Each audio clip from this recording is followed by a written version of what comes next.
In this video, I'm going to show you how to change over your weft. By that, I mean that you can actually have different wefts on the one weave that you're creating.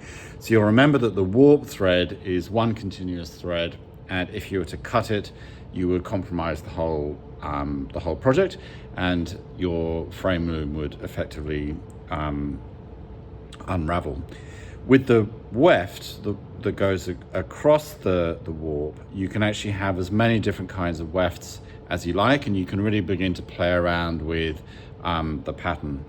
So here I've got my green weft that I've just cut off at the end here, and I now want to start wefting with another color. So I'm actually going to add in this dark purple one. So I'm just going to tie on the purple weft.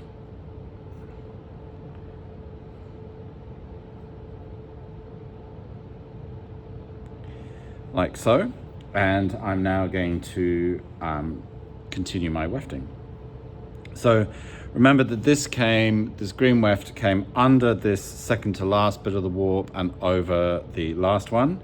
So as I return, I now want to be going under. And so I'm going to lead with my new warp, and that is slowly going to pull through the remnants of the old green, and then we'll start to see the purple emerging. So it went over, so under, it goes over, under, over, under, over, under, over, under, over, under, over, under, over, under, over, under, over. Okay, and I'm going to pull that through, just holding on to the left here to make sure that it doesn't tug too tightly, and also just managing the fact that there's that knot in there now. So I'm going to tuck the loose ends behind the frame, behind the warp. And don't worry too much about being precise at this point, because you can actually, the nature of this kind of loom means you can fiddle around with that a little bit later on. And I'm just going to get these so they're sitting behind the warp. And I'm still going to come in a bit of an angle there. So I'm going to use this just to pull it down in various places. And then I'm going to get my comb, and I'm going to beat down this part of the weft. And you'll see now that we've got a bit of a line of green and a bit of a line of purple. And then I'm going to continue that process just to build up my weave. So it came over this last bit, so I'm going to start by going under it on the way back.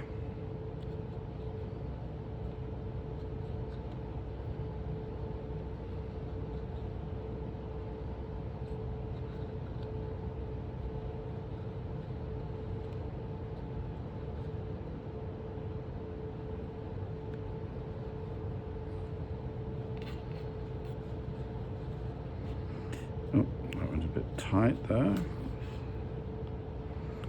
going to pull the end through, keeping it up at an angle.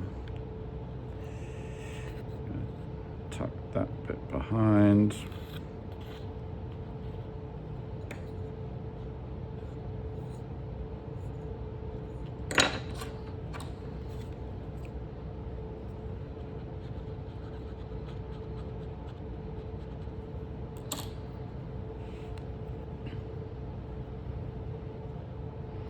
And let's do one more line.